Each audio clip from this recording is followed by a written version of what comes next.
As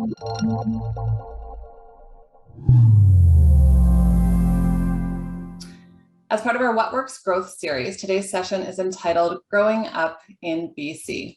Today, we'll be hearing from the Technology Impact Award finalists for the Company of the Year Growth Award. And we'll hear some practical WhatWorks strategies for growing a tech company in BC. Thank you very much, Erica. And let me start by saying on behalf of Osler, it is a true honor to be sponsoring the TIA Company of the Year growth category for the 4th consecutive year. 2021 has been an incredible year of growth in BC's tech sector. The Osler team has been very, very busy closing venture capital financings, merger and acquisition transactions, and increasingly IPOs. And it's also been excellent to see companies like our 4 finalists have a great growth trajectory during the last year. And I want to start by congratulating each of the teams of Launchpad, Acuva, PrecisionOS, and Riipen for this very prestigious award nomination, and wish you all the best in the eventual award. So let's kick it off. We're going to go sort of around the virtual room in terms of the questions, and then we'll open it up later to questions in the chat room. So let's start off with talking about some of your company achievements. This award nomination is obviously a great achievement unto itself, but love for each of you to talk about 1 or 2 major company achievements during your respective corporate journeys. I'm going to start with you, Bruce, and then we'll go around the room. Sounds good. Thank you, Mark, and thank you, BC Tech, for having us here from Launchpad. I'm really honored to be nominated as one of the finalists, and looking around the room, really cool to be amongst the other 3 finalists. My name is Bruce Key. I am the founder and the principal at Launchpad Technologies. What we do at Launchpad is we do software integration and workflow automation. And you kind of wonder, what does that mean? Is that what we do is we put the puzzle together for all parts of your business. For example, most companies would capture data in your sales and marketing systems, e-commerce platform, finance, accounting, HR, inventory, logistics, you have it. What we do is that we break down those silos and streamline all of the data and workflows together.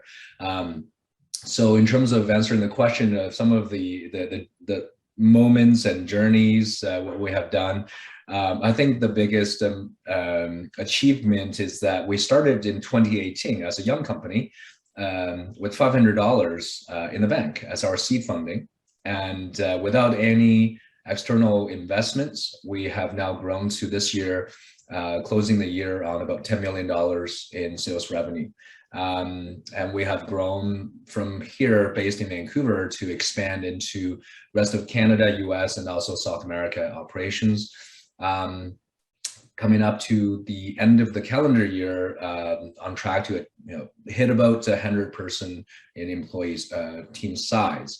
And also from get-go, we have been targeting Fortune 500 companies globally. So we are really proud to be working with Fortune 500 companies like GM, Salesforce, Time Magazine. There's quite a number that goes on. So the team is very proud, and we're really happy to be here in BC. Very fortunate to be part of this ecosystem that is growing and thriving, especially with BC Tech providing a lot of the support. So looking forward to be diving in with the rest of the group here today. That's great. Thank you, Bruce. That's amazing growth trajectory in terms of revenue and people from a standing start in 2018. So you and your team should be congratulated. Thank you, sir. I can see why you're a finalist. Thank you. So no pressure, Manoj, but over to you to top that. Oh, thank you very much. It's very inspiring and also honor to be here. Before coming back to your question, I think 1 or 2 sentences on why Akiva was started. As we all know, access to clean drinking water is a fundamental human need. But even today, over 2 billion people do not have access to clean drinking water. In fact, millions die every year. And there's a big gap, not only in terms of unmet need, but also the technologies that can enable access to clean drinking water in the areas and territories that people live.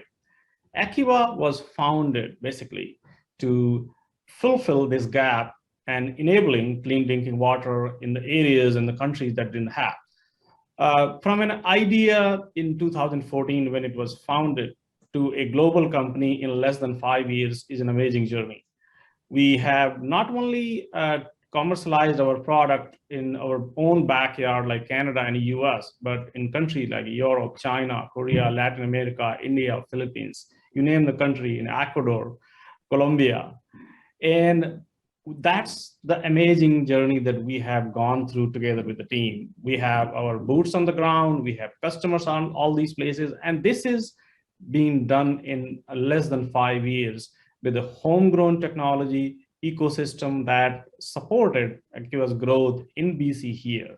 So in a nutshell, we have created a hope for these over 2 billion people who didn't have access to clean drinking water for decades, and they probably didn't know how long it will take. So we have made this technology in such a way that we put ourselves like an Intel of water purification. Any appliance can be converted into a water purification system by adopting our modules, or we can say the technology. And that's the biggest achievement, I would say, in less than 5 years, that we are creating a global company and also solving a big problem by changing a big business. That's incredible, Manoj.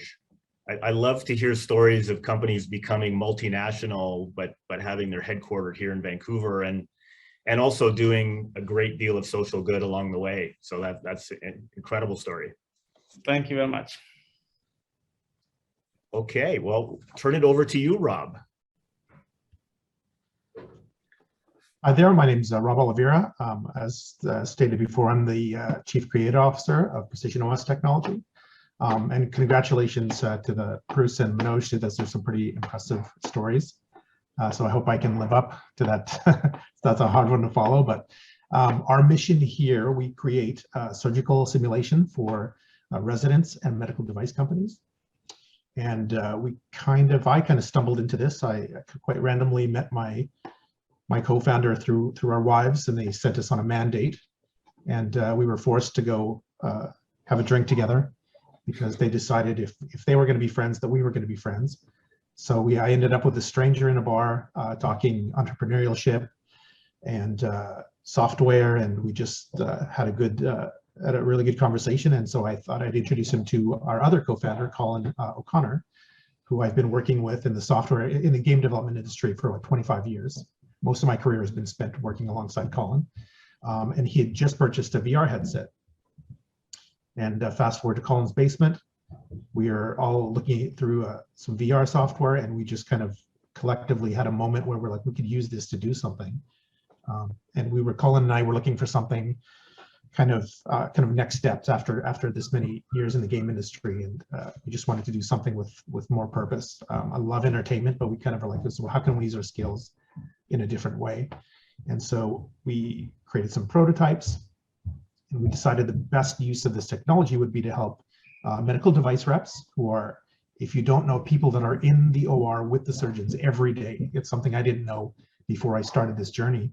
And so they're there advising the surgeons on the safe use of implants, because they can't possibly learn all these implants. It's really, each device company might have 200 or 300 products, and the surgeon can't safely know how to use all of them at all times. And so they have this representative there. So we say huge opportunity for training there. The residents have the same problem. They want to learn these implants. They can't possibly do this in a safe manner, or they can't practice on patients for good reason. And so we thought there has to be something here. And so we created some prototypes, and pretty soon we realized there was a market for this, and this is something people wanted. We didn't have to sell people on the idea. People pretty much got it, that this is going to be the future of training. They just didn't understand how it fit into their pipeline. And so that's what we've been doing for the last couple of years, is educating, trying to find that product market fit. How can we help these people in a way that they need and that they understand immediately? And I'd say, so one of our I think some of our past achievements, we've scaled the company quite a bit, obviously. We've also are starting to get back validation. Validation is critical to surgeon adoption. So we've done several independent studies, again, with doctors and organizations that we're not affiliated with. And the research is starting to come back that this actually works and that there's transfer validity and that this works, VR works. And so that's been one of our proudest accomplishments. We've also partnered from a social perspective. We managed to partner with this fantastic organization called Sign International. And now they create implants, they give them away for free, and they train people for free in developing countries, in places where they have poor equipment or no equipment, and they teach them how to use this device for broken bones that helps them, the family members that were previously out for like a year, in a developing country, your primary earner could be out for a year. That's devastating to a family. This company helps and educates those people. So we were able to partner with them with some support from Facebook and Epic Games, whose software we use to make our products, and provide our time to create this product that's going to help surgeons in these developing countries for free. So that's one of our proudest achievements this last year. That just finally got released. Excellent. Yeah. Yeah, and it's a testament to the resilience in the sense that it's a long sort of life cycle to get a company in your space off the ground. So it's a bit of a change, yes. From the beginnings in a bar in a basement to where you are today. Yeah. To back in the basement. To back in the basement. There you go. That's great. Over to you, Dave. I know your story, but share your story with the rest of the crowd. Yeah, thanks, Mark, and thanks BC Tech for hosting the event today. My name is Dave Savory. I'm one of the co-founders of Riipen, and I lead our experiential learning team. Riipen, we're a work integrated learning technology platform that really focuses on helping learners, students and learners of all backgrounds really develop skills and experience to help them transition and be successful in their careers. We do that in a number of ways, but primarily we do that by partnering directly with universities and colleges, boot camps, upskilling programs who want to help their students actually get the opportunity to apply their learning to real world projects. So we've built a marketplace. We're the world's largest project-based experiential learning marketplace that is connecting academia and industry in this way. We have over 340 institutions, colleges in the US, Canada, the UK, and Australia now, who are using the platform, with over 5,000 professors from those schools who use our system every semester to really design and launch and manage their experiential learning component of their courses. And one of the ways we've done that is by building our industry communities. We have over 12,000 employers from all over the world who are posting projects that are real world projects that are keeping them up at night, that they're looking to collaborate with different academic programs that it's relevant to the learning objectives of their program. In terms of achievements, there's really two I'd like to highlight that have really come to fruition in 2021 on the back of a lot of groundwork over the last 5 or 6 years. Our North Star metric really is student experiences, students actually getting a hands-on project experience. Our goal by 2025 is to deliver 1 million student experiences, but in the last couple of weeks, we just surpassed 100,000 students who have now gone through the program and connected to a project. So that's one. And then the other one is part of the resiliency and some of the things that we've had to do over the last little bit with the pandemic is we pitched and developed and closed a partnership with the federal government of Canada at the end of last year with aim to really help students and businesses collaborate on more flexible types of opportunities that wasn't just a full-time hiring type of relationship, which obviously a lot of traditional internships and co-ops dissolved last year pretty rapidly last summer. And so we pitched a program where we said, hey, well, why don't we do something in the middle where we create a fund to pay stipends for students to do 80-hour projects with employers.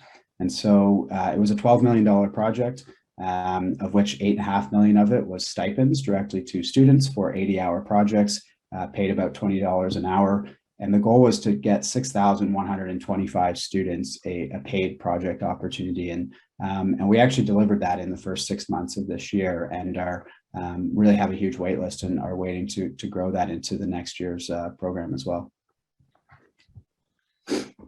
Very impressive, particularly impressive to see how you've scaled the company over from when we I first got to know you a number of years ago. So that's very impressive. I think your solution is particularly important in a COVID type environment and as we come out of COVID. So well done. We're going to switch gears a little bit. We've talked about achievements, and we all know it's not a linear path and there's pivots along the way. So what we're going to have each of our panelists talk about is a major pivot that they've experienced during their company's journey. And we will start again with Bruce. Sounds good. Yeah, those are amazing stories, by the way. Thanks for sharing, guys. Enjoyed Rob and Dave. You know, the proverbial, you know, having a drink at a bar, coming up with the ideas. That's the entrepreneurship in a bottle, literally. So to your question, I think there are many moments of pivots. I'm sure everyone here could relate. From Launchpad's perspective, I think there's a few moments of pivot. I mean, first of all, I think, you know, our approach has been a little bit different from traditional. From day minus, you know, 60, before the company even started operation, the idea has been formed because the need of the market for integration, for breaking down data silos, operational automation, workflow processes has been around. So integration as a category is nothing new, but how do you deliver something to the customer that is fast, reliable, and also cost effective? So that has been, you know, a question that we've been propelling Launchpad to move forward. So we were doing a lot of market research. So when we started the company in 2018, we decided to build a myth and a legend around the company. I think so. The $500, the infamous $500 in the bank, has been, you know, told and retold many a times. I mean, let's face it, that's equivalent to what you spend on coffee in 6 months time. But our team has consistently started to achieve triple-digit growth. So at one point, I think it was really the pivot moment for us is we realized that in order to be successful, we need to go bigger. We have been, you know, very much focused initially out of the gate on, you know, a lot of the services, a lot of the kind of tagging onto existing market offerings already, but we needed to go bigger to be able to, you know, put our own stamp on our product. So we decided very quickly at the end of year one to start investing in our own platform. And it was a scary moment, especially, you know, we decided to operate with a bootstrap strategy. You know, without external funding, to both operate, grow, and also invest using our profits to reinvest. That was a very momentous decision for us to pivot. But it's paid off in strides in terms of ROI. Our platform Passport, PaaS, platform as a service, play on words, is now competing with the giants like MuleSoft, Dalboomi, and Informatica out there on the market. So we have been able to really kind of, you know, be really proud and looking at it. I think another really important moment for us in terms of the pivot is we, from the get-go, have just from day one, with limited resources, we wanted to build a company that really spoke about people first values. This is the third company I've been involved in terms of driving and growing. You know, there are many lessons learned in the past career about you know, fast growth, and but oftentimes what I have always witnessed is as the company grow, you know, we had moments of adding 3 or 4 new hires a week, right? And you're doubling those gates from growing from 10 to 20 people, and then 20 to 40, 60, and then 60 jumping to 120, 140. Those are various gates where a lot of processes and tools are different. And your operating frameworks are changing, you know, from a smaller, more nimble processes to more, you know, streamlined and automated and gated ways of operation as a company. So I've seen, you know, as we grow that fast, which Launchpad is on that trajectory, we wanted to make sure that people are taken care of. And you know, it's oftentimes it's easier sitting at a boardroom and draw it out on a board and say this is our values and point to it. But when the pandemic hit, it was really a moment for us that we realized that we wanted to look back one day upon the decisions that we make and be proud. So I remember specifically that day when the announcements was made around the shutdowns globally. Customers, you know, are shutting offices down. We decided as an organization not to lay off any team members globally, and you know, I remember spending the evening sitting on the patio and just kind of, you know, thinking back, and it wasn't too much of a decision for me, but I wanted to respect the rest of my executive team.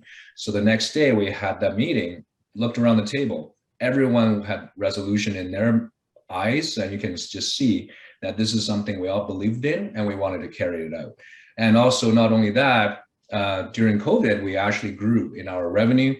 So when that happened, we decided as a group to start pushing profit sharing programs into the organization during COVID to take care of our people even stronger. So now as we're emerging out of the pandemic, we're looking forward to helping businesses emerging into this digital economy with their best foot forward. So I think those couple pivot moments are worth noting and looking back upon with fondness. That is not to say in the moment itself is not scary, right? So, absolutely. Yeah. Yeah, that's great. You know, a lot to unpack there, but yeah, the transition from a services oriented company to a product company, you know, that can be a really challenging transition, but very rewarding once you've crossed that chasm, which you have.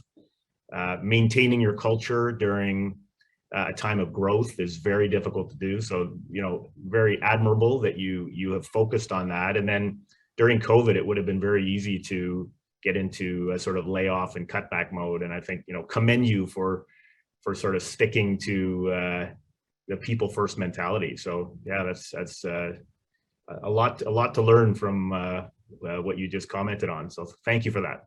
Thanks, Mark. Let's move over to Manoj to talk about a pivot that you've experienced. Thank you very much.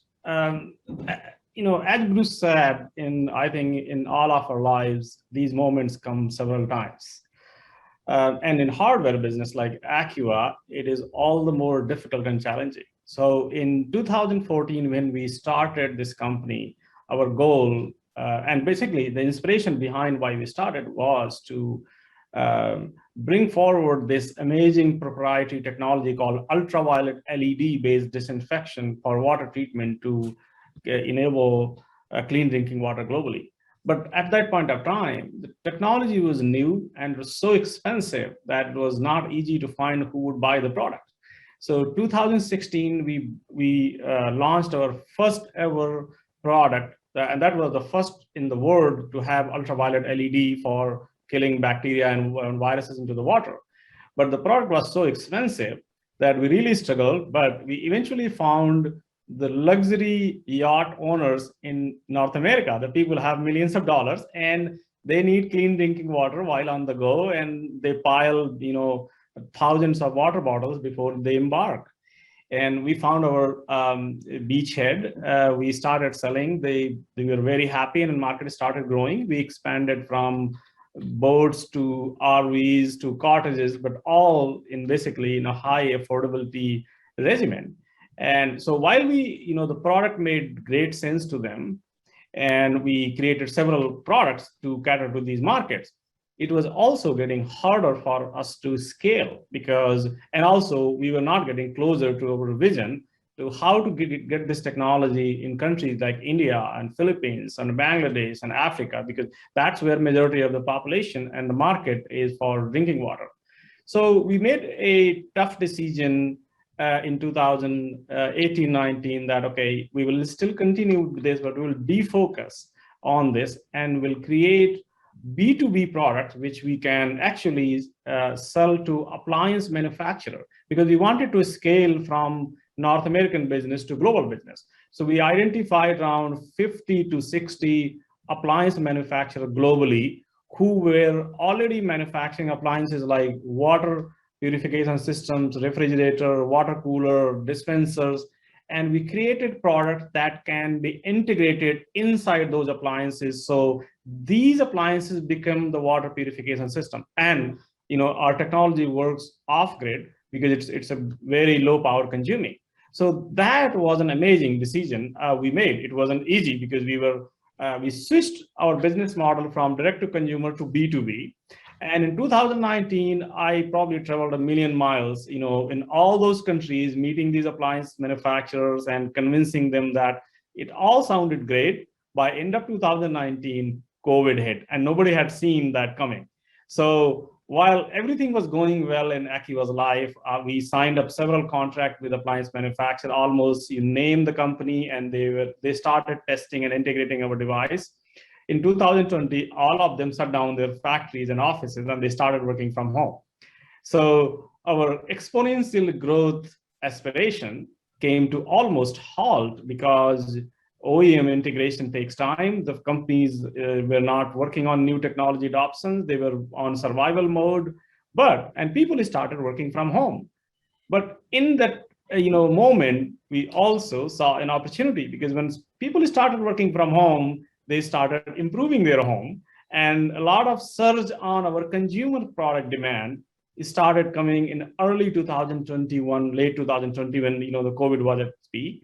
So we I would say, in a very fast forward manner, we readjusted our business model momentarily to start selling product online. Not only on our own website, but we registered products on Amazon and all these third-party platforms and signed up all the distributors who could actually distribute our product to carry on till the time these OEMs started working again. And this not only had enabled us to quickly adjust, but we grew 3 times during the COVID, which we were actually at some point, we were really making it difficult whether or not we will sustain the previous year's revenue.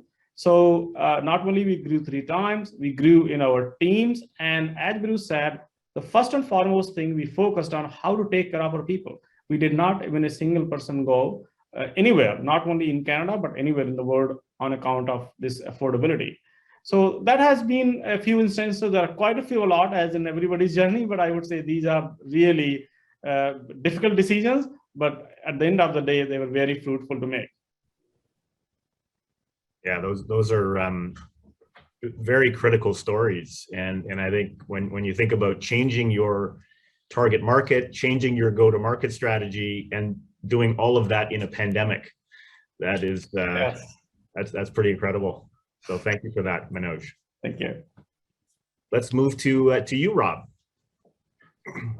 Sure. So I mean, when I read this question, I think it feels like our entire existence has been a series of like micro pivots. Like I mean, everyone I'm sure has the same stories, but I think what we're doing is so new that there's no kind of model for it. So we were just constantly struggling. Initially we struggled to find who our customer is, like I'm sure most people do, because we had lots of users, but we just didn't know who was going to pay for it, because the users don't necessarily pay for the product. So that was a struggle. And so initially we constantly just were bobbing and weaving and trying to figure out, you know, how this was going to work, because we knew, everybody knew it had value. But again, we just didn't know who exactly our customer was. So I remember some meetings where we would, you know, just get destroyed in a meeting. And then one night we just rewrote the entire pitch deck, presented again to the next day. Some people were in that previous meeting and we had completely changed our business model overnight. And then it resonated with those folks, right?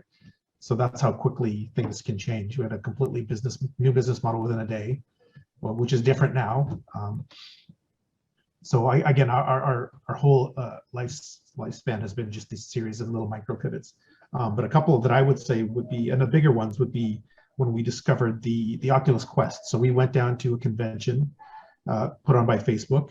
Previously, our system ran on a larger headset. It had these, what they're called base stations. You have to usually either mount them on stands or on your walls, and that's how the VR headset knows where you are in space. And so it was a bit of a clunky affair, and we were just like, how are we going to scale this? This is like, you know, tough to set up, even for us, and we knew what we were doing. It's like many demo nightmare stories of trying to get these things to work, you know, on the spot, on time. And we discovered this device, the Oculus Quest. So this is basically a standalone device. It's less powerful, but it's completely all-in-one. There's no wires. It doesn't need a PC. And we just, when we saw that, we were like, that is what we need to be doing. So we pivoted the entire software library to this. We stopped what we were doing. We worked for about 3 to 4 months, and we converted our entire library to run on this thing. And it was just a game changer. It was just, now it became scalable. It was just much easier to use. So we went from selling, you know, 2 to 3 systems at a time to hundreds of systems at a time, because that's now feasible. A company can scale. They can see how they can scale this. So that was a big one. During the pandemic, we'd started having some online features, because these things are, as long as you have Wi-Fi, you can connect to anywhere in the world with a person that has this headset as well. So put that in focus as well. Anyone that has this headset, you can connect online. So obviously with the pandemic, that became a lot more attractive to be able to educate people online. And from wherever they are, connecting surgeons with residents and device companies with surgeons, it just became a really attractive proposition. So we went from this one scary month where we were like, what are we going to do, to the phone started ringing quite aggressively. And we started accelerating that feature set. So we came up with a method as well where we could broadcast. Another scale challenge is that, you know, everyone has to have a headset to be together. So we came up with a way to broadcast what's in the headset to more people. So hundreds of people could be watching what people are doing inside the headset. So then our model, you know, we started offering a service where companies could put on courses with their surgeons, with their superstar surgeons, and they could discuss tips and techniques and educate other surgeons online in a Zoom-like setting like this, and they'd be broadcasting the feed from our VR. So that became a big part of our business for a while there because of COVID. So that was a bit of a pivot for us. We kind of stepped away from our core business for a bit. And so I'd say those are the 2 big ones for us that really kind of changed the way our company runs and how we do business. You've definitely demonstrated a lot of adaptability, particularly during COVID, with how you've changed your business model. And a common theme I took out of your comments was really listening to your customers, and in terms of finding product market fit, like really understanding your customers' needs. So that's absolutely a new I come from video games, and generally we build something and people will either like it or they don't, and you know, we give them, you know, what they're going to get, and they take it or leave it. And so this is a very different, for me, based on my experiences, like having to craft, like you know, if you're almost there, that's not good enough. Right. So finding that voice of customer has been a new challenge, and again, a new experience for myself. Great. Well, thank you for sharing that. And last but not least, Dave. Thanks, Mark. So we've really only had 2 major pivots in our history, but the latest one was during the pandemic. And so at the end of 2019, we raised our first venture round, with new investors. We had angel investors before, but they were all impact investors, very different. And so when we closed our venture round at the end of 2019, they're all US-based ed tech investors in our space. And so at that time, we had two main revenue streams that contributed to our ARR. About 60% of it was academic, and the other 40 was employer from our industry partners selling subscriptions. And when COVID hit, and so that was the plan. We recruited senior salespeople. We built the team up in January, February of 2020, and then COVID hit, and things started to change really quickly. And with higher education, colleges and universities faced a lot of disruption that they've never faced ever. And so a lot of decisions and a lot of change and a lot of adapting had to be rapidly done in a short period of time. And we really didn't know how it was going to impact our side of the market. We were already doing most of our experiences in a virtual sense, but we weren't sure if it was going to get kind of kicked to the can in terms of priorities. And we actually saw the opposite. We saw a huge increase on the academic side in terms of demand and interest to continue doing more of this and to help students get more real world experiences in their programs, because that's a differentiator from an enrollment standpoint, which schools really do care about. And in order to do that, we had to make a tough decision on what to do with the industry side of the ecosystem. We didn't have a freemium trial option on the industry side. It was always, hey, let's buy a subscription. I think our lowest one was around $1,000 a year, and then you can do a certain number of projects. And which for most organizations is not a crazy amount of money, but it still is a barrier to getting started and signing up, especially a lot of nonprofits and charities that we work with, startups who do have lots of amazing projects and people who want to support them, but adding a fee in front of it is definitely a barrier. So at the time, we actually kicked around the idea of just like what would happen to the marketplace and the demand on the industry side if we just completely made it free and remove that as a barrier. So we limped into it and kind of said it was for the next 90 days or something like that, it's free, just to see what would happen. And it 12x the number of companies that were signing up every week, every month, and more importantly, posting multiple projects to the marketplace, which really had an impact on the number of schools we were able to bring on and support, and really increased all of our marketplace matching metrics.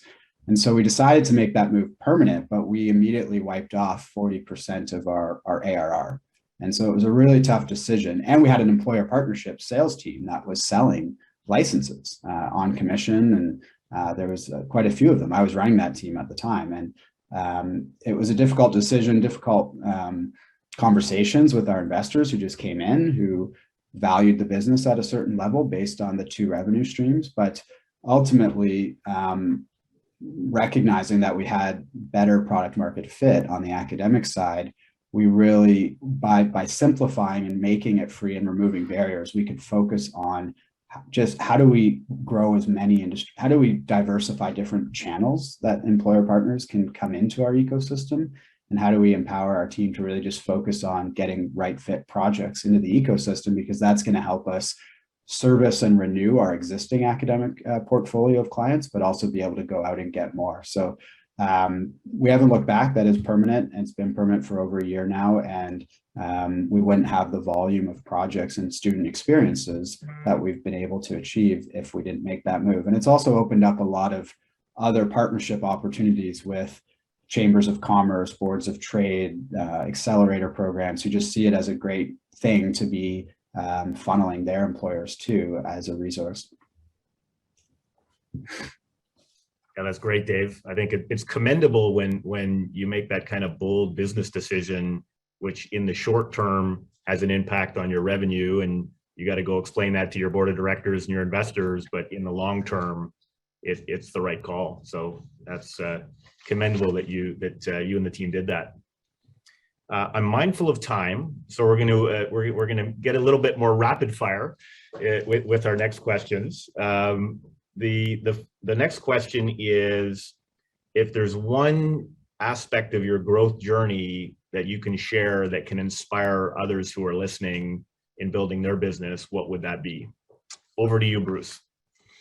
That's a really good question. One thing that I want to share, I think, thinking back, the reason I really wanted to explore entrepreneurship from my first trial when I was 19 years old was I still remember that feeling. It's that belief that in the human condition, in all of us, we all have this desire to create.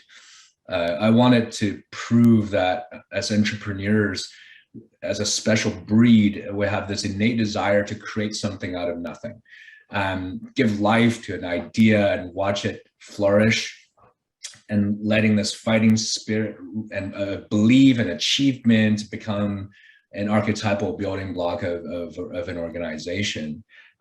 So I think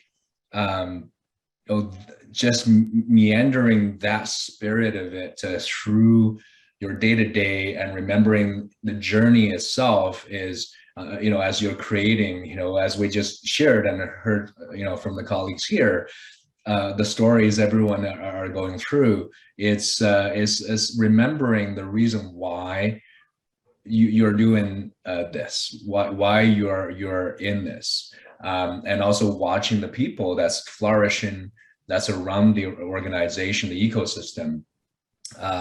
Looking back on these decisions that we're making, it's incredible to the fulfillment of it is incredible.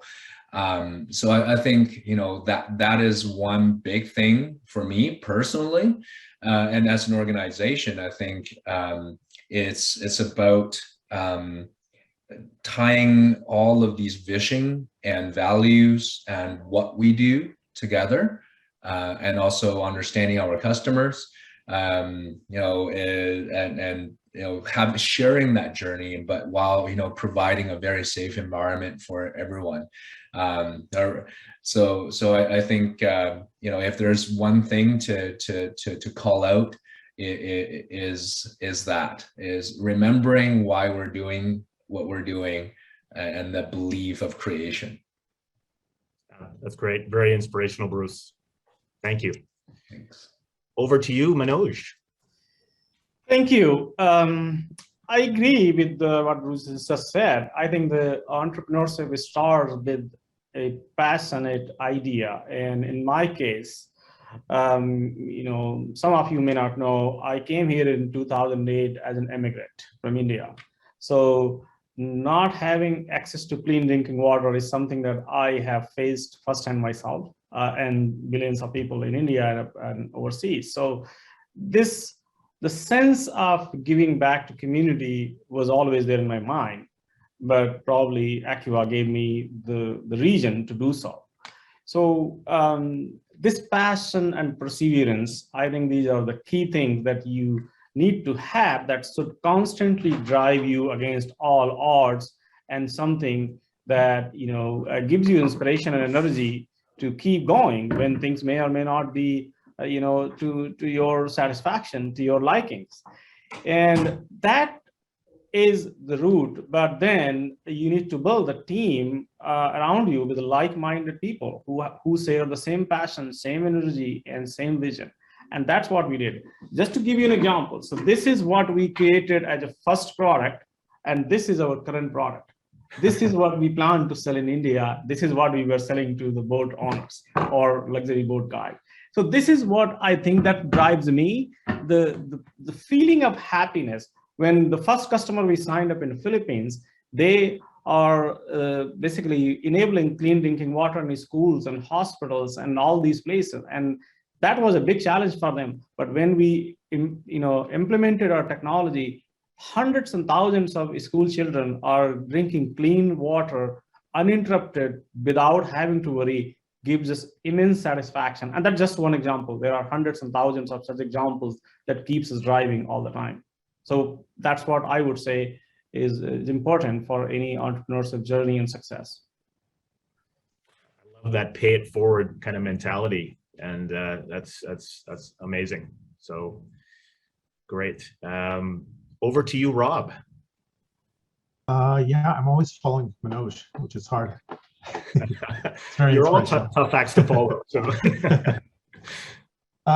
No, I mean, this is my third startup, so yeah, there's something in people that makes them want to do this, and it's again, it is important to remember that core idea and be passionate about that core idea. Like if you think if it's just about money, it is pretty much doomed to failure. You just, because it's hard, and just based on my experience in games and building software and teams, anything that I've ever built that's really good was the hardest. Making great things is really, really hard. So if it's hard, you're probably doing it right. If it's too easy, you're probably, I don't know how successful it's going to be, but it's just a really hard thing. So if you're not passionate about that core idea, it's really, again, you need that to keep you going during those hard times.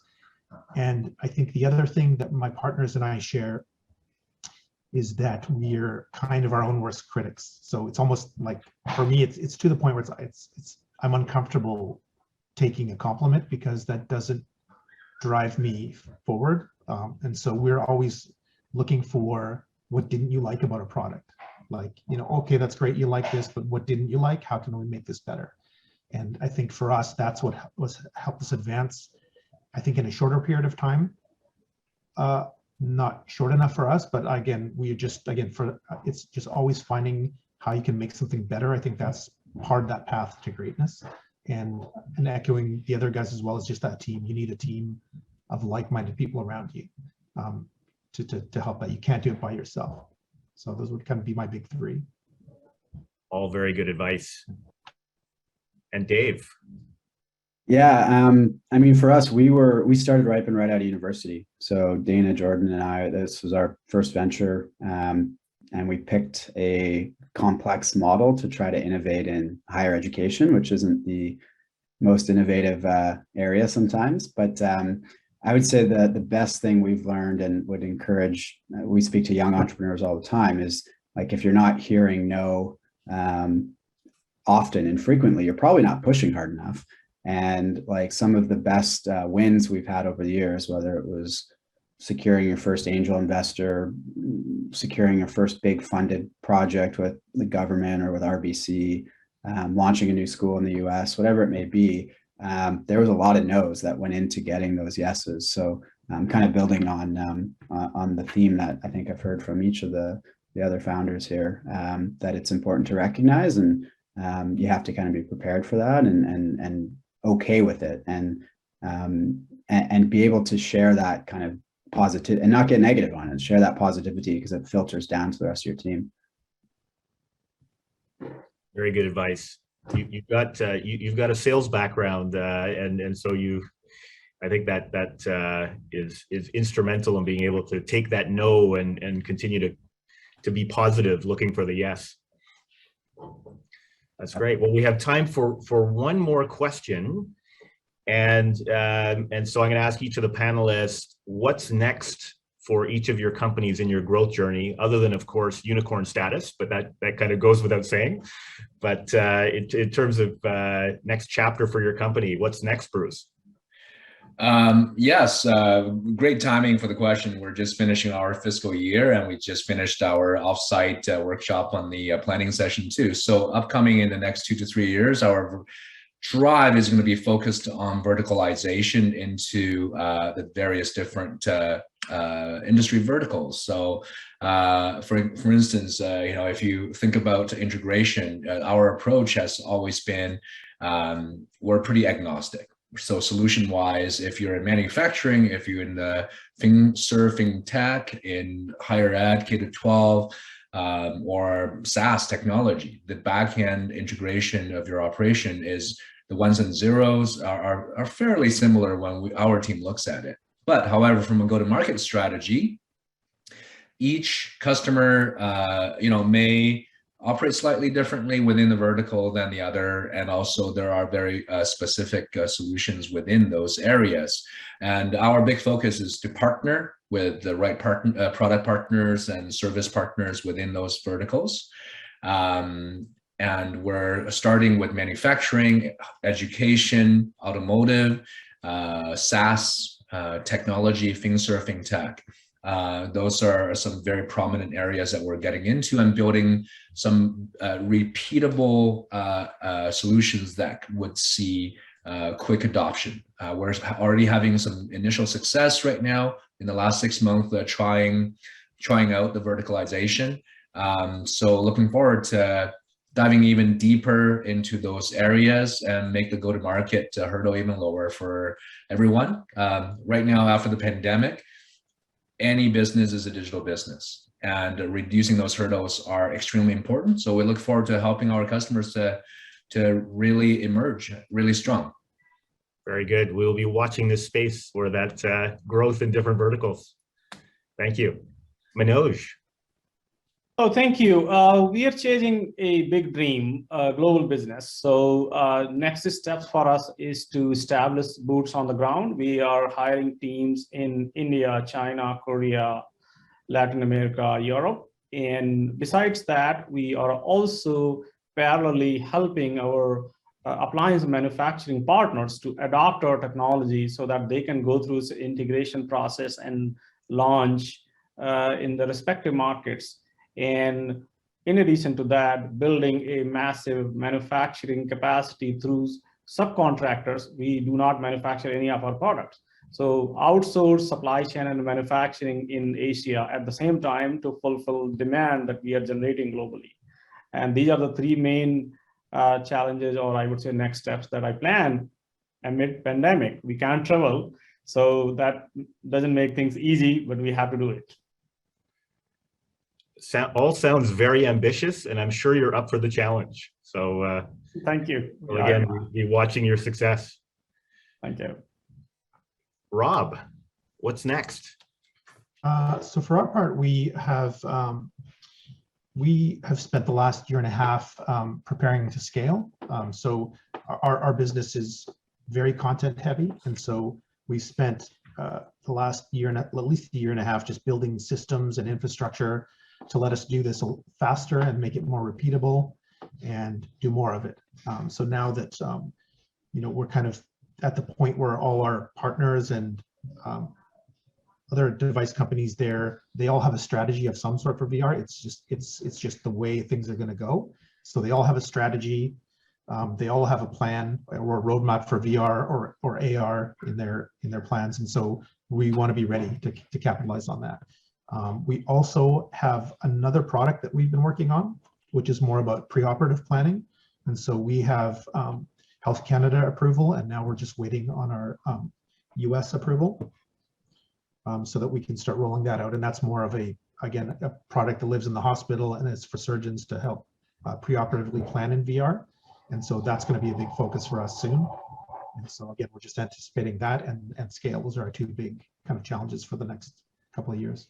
All right, scaling while also launching a new product. So also yes. Very ambitious. Yes. Great. And we'll wrap it up with you, Dave. Awesome, thank you. I mean, a couple things. I mentioned the Level Up program that we launched this year and delivered on. That is the first kind of experience that we've delivered that's co-curricular, meaning that it's not for school credit. It's outside of, there's no educators involved. So it was a huge kind of new growth area for us. So it's really kind of exploring how to expand Level Up in Canada, but we're now starting to export that model to the US. And we're working with a lot of different government and private funders in the US who want to grow and scale that model there, along with growing our US traditional curriculum-based business. Right now, we have about 35 schools who are on long-term licenses, and we're really trying to get that number up into the hundreds to help us from a future financing standpoint. All right, we'll be watching the US expansion. That's great. Well, with that, I'm going to turn it back to Erica. Awesome. Thank you so much. And we are right on time. That's fantastic. Thank you, Mark, for moderating such an excellent discussion. Also, thank you to our panel for sharing your incredible stories and to our audience for joining us.